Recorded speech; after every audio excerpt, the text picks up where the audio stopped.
হয়েছে। আমরা দেখলাম যে আমাদের একজন বিপ্লবী যোদ্ধা বলিষ্ঠ কণ্ঠস্বর, বিশেষ করে আওয়ামী ফ্যাসিবাদের বিরুদ্ধে এবং ভারতীয় আধিপত্যবাদের বিরুদ্ধে যিনি লড়াই করছিলেন, সেই যোদ্ধা আমাদের উসমান হাদি ভাই, তাকে কিভাবে হত্যার উদ্দেশ্যে মাথায় গুলি চালানো হয়েছে, এখনো পর্যন্ত সেই আসামিদেরকে গ্রেপ্তার করা যায়নি। আমরা দেখলাম যে স্বরাষ্ট্র উপদেষ্টা তিনি বললেন যদি এই আসামিদেরকে কেউ চিহ্নিত করে দিতে পারে সেক্ষেত্রে 50 লাখ টাকা উপহার দেওয়া হবে। আমার প্রশ্ন হলো, তাহলে আপনার গোয়েন্দা সংস্থা কি করছে, আপনার পুলিশ কি করছে, আপনার র্যাব কি করছে, আপনার যৌথ বাহিনী কি করছে? যুক্তরাষ্ট্রের 1 নম্বর জিম চেইন গোল্ড জিম এখন আবারও বাংলাদেশে বসুন্ধরা আবাসিক এলাকা ও বসুন্ধরা সিটি শপিং মলে। এর আগে আমরা দেখেছিলাম যে অপারেশন ডেভিল হান্ট ঘোষণা করেছিলেন।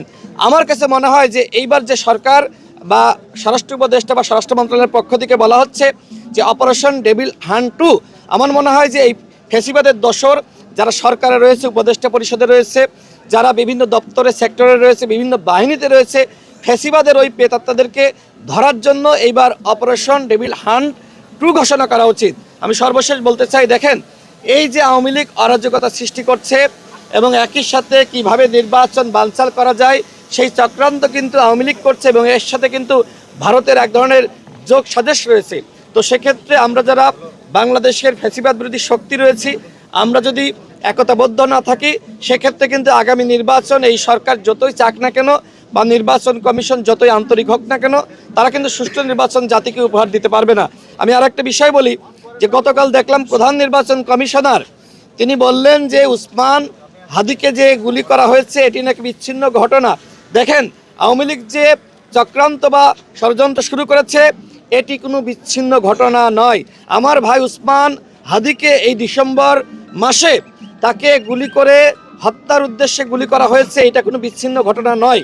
এরকম অসংখ্য ঘটনা আওয়ামী লীগ ঘটানোর চক্রান্ত করছে এবং এর পিছনে ভারতের এজেন্টদের এক ধরনের প্রত্যক্ষ মদদ রয়েছে। সুতরাং আমি সবাইকে বলবো, বিএনপি, গণ অধিকার পরিষদ, জামাত ইসলাম, এনসিপি সহ বাংলাদেশের প্রত্যেকটা গণতান্ত্রিক শক্তি যে আপনারা একতাবদ্ধ থাকেন। আজকে আমরা বিভাজিত হয়ে পড়েছি, যে কারণে কিন্তু আওয়ামী লীগ এই সুযোগটা পাচ্ছে। সুতরাং এখন সময় এসেছে, এই বিজয়ের দিনে আসুন আমরা সবাই শপথ নিই যে আমরা এক থাকবো, একতাবদ্ধ থাকবো, আওয়ামী ফ্যাসিবাদকে মোকাবেলা করব। আমরা যদি এই আওয়ামী লীগের 16 বছরে যে ফ্যাসিবাদী সিস্টেম তারা তৈরি করেছিল, এই সরকার কিন্তু 16 মাসে সেইটা ভাঙতে পারে নাই।